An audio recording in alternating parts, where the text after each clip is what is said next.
Good morning, everyone. How are you? I hope you are fine. Today we are going to revise chapter number 9, Ticket Album. Okay, let's start. प्रश्न number 1.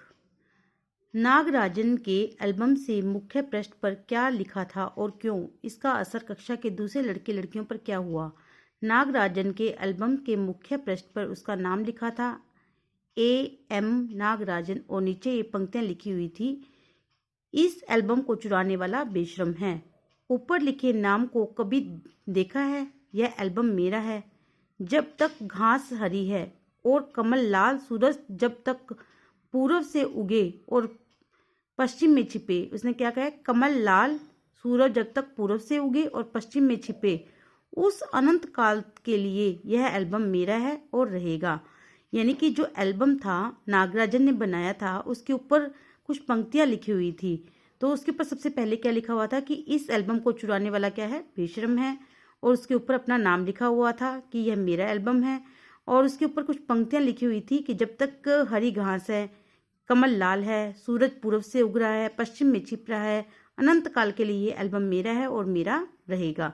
इन पंक्तियों को लिखने का उद्देश्य यह था कि उसका एल्बम कोई चुराए नहीं। लड़के लड़कियों को यह पंक्तियां इतनी पसंद आई कि वे इन्होंने इसे अपनी किताब, कॉपी और एल्बम पर उतार लिया। Okay, understand. नेक्स्ट देखिए, नागराजन के एल्बम के हिट हो जाने के बाद राजप्पा के मन में क्या दशा हुई? नागराजन के एल्बम के हिट हो जाने के बाद राजप्पा कुढ़ने लगा। उसका स्कूल जाने का मन न होता, दोस्तों से भी वह दूर रहने लगा। टिकट संग्रह में भी उसकी रुचि पहले जैसी न रही। वह हर वक्त अपना एल्बम हाथ में लिए बैठा रहता। उसे अपने एल्बम से चिढ़ होने लगी। जो टिकट उसने इतनी मेहनत से एकत्रित किए थे वही उसे कूड़ा लगने लगे।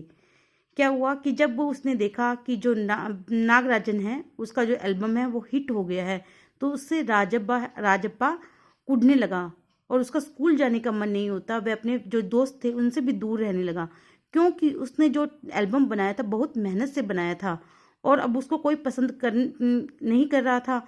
और हर वक्त क्या होता था, वो अपने एल्बम को हाथ में लिए बैठा रहता था और उसे अब अपने एल्बम से चिढ़ होने लगी, क्योंकि उसने अपनी जो एल्बम बनाया था बहुत मेहनत से बनाया था और वह उसे अब कूड़ा लगने लगा। ओके, नेक्स्ट देखिए, एल्बम चुराते समय राजप्पा किस मानसिक स्थिति से गुजर रहा था? एल्बम चुराते समय राजप्पा का दिल तेजी से धड़क रहा था। एल्बम कमीज के नीचे छुपाकर वह भागता हुआ अपने घर पहुंचा। उसका शरीर जल रहा था, गला सूख गया था और चेहरा तमतमा रहा था। रात का खाना भी वह नहीं खा सका। उसकी सूरत इतनी भयानक हो गई थी कि घर के लोग उसे देखकर चिंतित हो गए थे।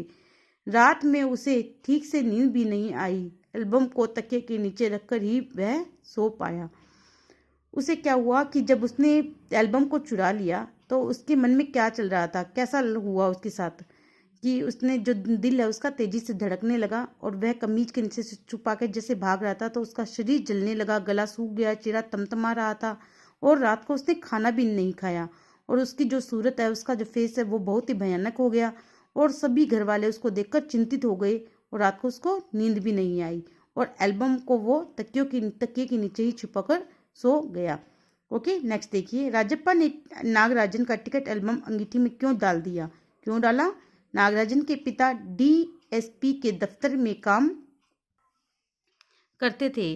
अप्पू के ने राजप्पा को बताया था कि वे एल्बम खोने की सूचना पुलिस को देने वाले हैं। राजप्पा यह सोचकर डर गया कि पुलिस की तलाशी पर वह पकड़ा जाएगा, इसलिए घबराहट से उसने नागराजन का एल्बम अंगीठी में डाल दिया। क्यों? क्योंकि उसे पता चला कि जो नागराजन है उसके पिता पुलिस को खबर देने वाले हैं। यह सोचकर उसने क्या किया कि कहीं पुलिस उसके घर की तलाशी लेने के लिए ना आ जाए और वो पकड़ा जाएगा, इसलिए उसने एल्बम को अंगीठी में ही डाल दिया। नेक्स्ट देखिए, लेखक ने राजप्पा की टिकट इकट्ठा करने की तुलना मधुमक्खी से क्यों की? जिस तरह मधुमक्खी रात दिन एक एक करके अपना शहद इकट्ठा करती है, उसी प्रकार राजप्पा भी सब कुछ भूलकर टिकट इकट्ठा करने के पीछे पड़ा रहता था।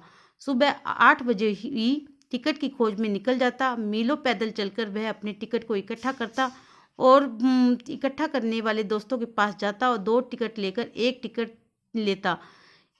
उसकी धुन, इसी धुन के कारण लेखक ने उसकी तुलना मधुमक्खी से की थी, क्योंकि उसने जो ये टिकट हैं, टिकट इकट्ठे करने के लिए बहुत मेहनत की थी। जिस तरह से मधुमक्खी अपने शहद को इकट्ठा करने के लिए मेहनत करती है, उसी प्रकार उसने मेहनत की थी। वह सुबह सुबह पैदल मीलों तक चलता था, किस लिए? टिकट को इकट्ठा करने के लिए। अपने दोस्तों के पास जाता, उनको 2 टिकट देता और एक अच्छे वाले एक ही टिकट ले लेता। उसके ऊपर यानी कि टिकट को इकट्ठा करने के बहुत ज़्यादा धुन सवार थी, और उसकी इसीलिए उसकी तुलना जो है वो मधुमक्खी से की है। Okay, understand. आई होप आपको ये प्रश्न उत्तर अच्छे समझ में आए होंगे, और बाकी के प्रश्न उत्तर हैं वो हम नेक्स्ट वीडियो में करेंगे। Okay, thank you, have a nice day.